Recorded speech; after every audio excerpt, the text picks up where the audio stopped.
मुस्तफा, आर्यन खान को बड़ी राहत।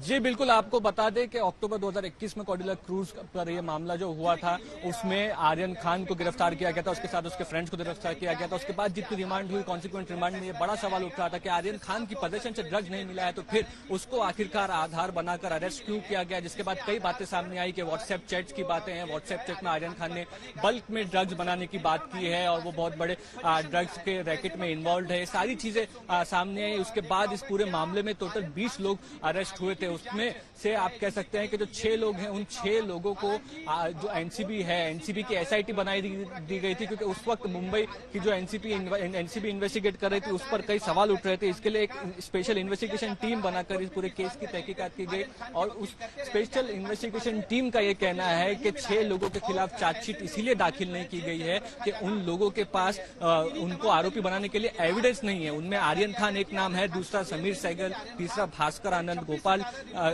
अरोड़ा, गोपाल आनंद, अविन साहू, मानव सिंगल, ये सारे लोगों को, इन 6 लोगों के खिलाफ चार्जशीट फाइल नहीं की गई है। 14 लोगों के खिलाफ इस केस में चार्जशीट फाइल की गई है। तो आप समझ सकते हैं कि किस तरह से पूरा जो मामला चर्चा में आया था वो मामला आर्यन खान की गिरफ्तारी से चर्चा में आया था। कॉर्डिला क्रूज पे से आर्यन खान को मुंबई एनसीबी की टीम ने गिरफ्तार किया था, जिसके बाद कई चीजों की बातें सामने आई। उसके बाद आप कह सकते हैं कि जिन लोगों ने आर्यन खान को एस्कॉर्ट किया था वो गिरफ्तार हुए, क्योंकि वो पंचनामे में लोग थे, वो एनसीबी के ऑफिशियल नहीं थे। और इस मामले में बहुत ज्यादा कंट्रोवर्सी हुई, कई तरह के आरोप लगे।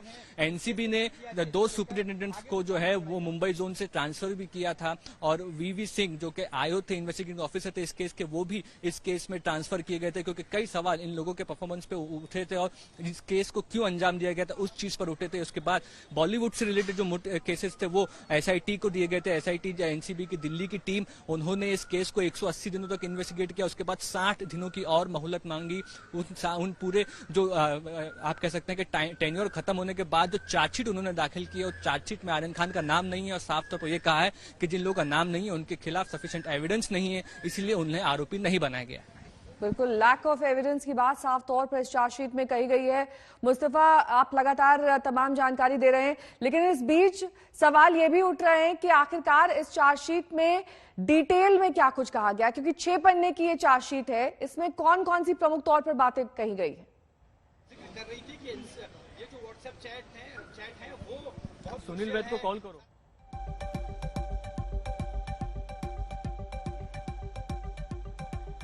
मुस्तफा, आपको मेरी आवाज मिल रही है?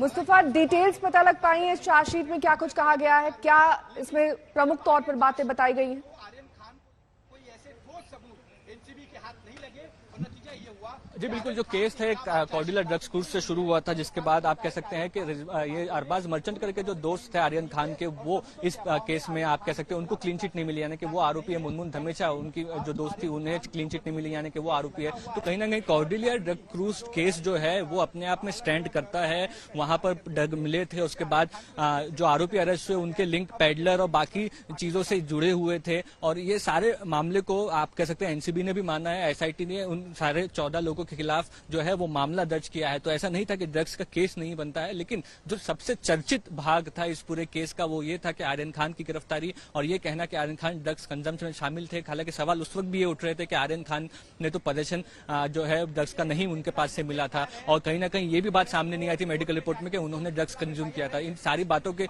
बावजूद उन्हें गिरफ्तार क्यों किया गया था, और कई दिनों तक, अंदाजा है 20 से 25 दिनों तक वो जेल के अंदर थे। तो ये सारी चीजों पर एक बहुत बड़ा सवाल निशान था, और वो आज एनसीबी की एसआईटी टीम ने साफ कर दिया है। उन्होंने कह दिया है कि कहीं ना कहीं ऑब्जेक्टिव जांच जो है वो नहीं हुई थी, और उसके बाद जिन लोगों के खिलाफ एविडेंस नहीं था उन 8 लोगों को जो है, उन 6 लोगों को जो है इस चार्जशीट में कहीं ना कहीं आरोपी नहीं बनाया गया। तो चर्चित जो विभाग था उसे आप कह सकते हैं कि एक तरह से छूट मिल गई है, और जो आर्यन खान है उन्हें आप इस मामले में राहत मिल चुकी है। उन पर कोई कार्रवाई इस केस में नहीं की जाएगी, क्योंकि उनके खिलाफ इस केस से जुड़े कोई एविडेंस नहीं है।